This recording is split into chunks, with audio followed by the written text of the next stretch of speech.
Well, amid ongoing debate about provincial sovereignty, a new survey shows most Albertans would vote to stay in Canada.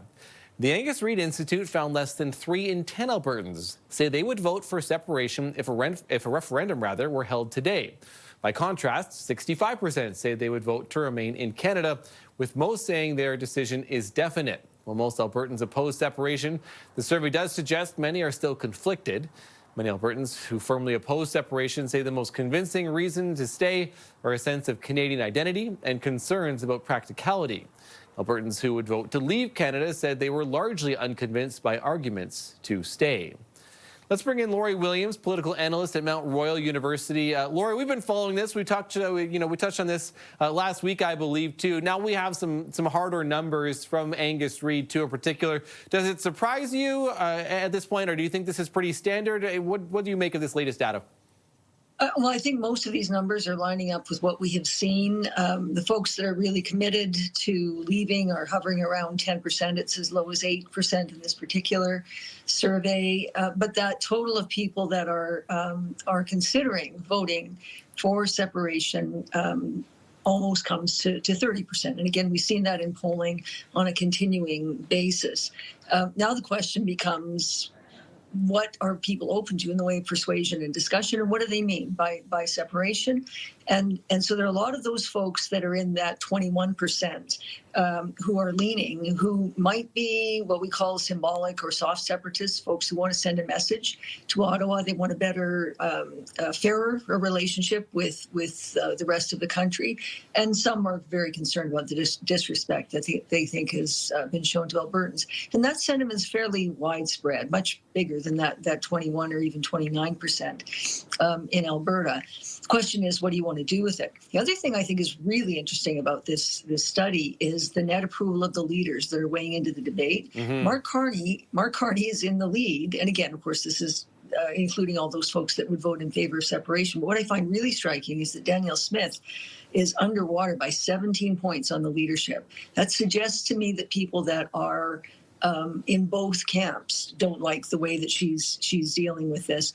And secondly, that Mitch Sylvester and Jeffrey Rath are at minus 21 and minus 25. In other words, the leaders of this particular referendum campaign are pretty deeply unpopular in terms of those net numbers. Yeah, so overall, again, a lot of people are just, a lot of Albertans, I think in particular, too, not super pleased about how things have been handled and where things are at, I guess, right now.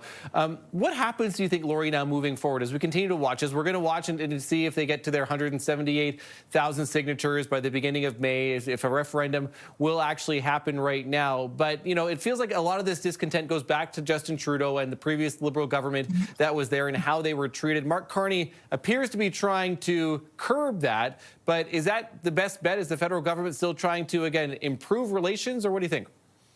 Well, certainly there are efforts being made in that regard, and of course, Premier Smith is pushing harder on other files as well, hoping that will please her base and shore up her base, because between the committed and soft support for separatism in her party, that's actually more than half of the members of her party. So that's a challenge for her to try to manage that collection of views within her own party.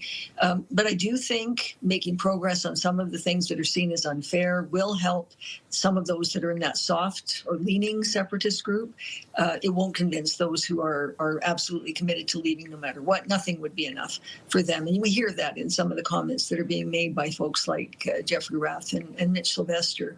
But I think the other thing is there's got to be a whole lot of discussion here in Alberta amongst ordinary folks about what it means, not just what would happen badly if we left, but what's good about being part of Canada. What are the benefits? What are the real numbers that might be involved here? I think a lot of people are asking questions. If Alberta would be so much better off if we left Canada, why do we need to go to the United States to get a $500 billion loan guarantee? So I think the practicality questions are starting to edge up a little bit here. this is a conversation that's looking like it's going to go on a continuing basis. And it's really important to note that social media is a primary source of information for the folks that are either leaning or committed. Separatists and the potential for disinformation and foreign interference is very significant on that front. On the positive note, those folks are listening to friends, family, the people that they engage with, and that means that all Albertans in their conversations with one another can reach out and try to extend some sense of what might be the relative benefits of being part of Canada. Lori Williams, political analyst at Mount Royal University. Appreciate your time today, Lori. Thank you. Thank you, Matt.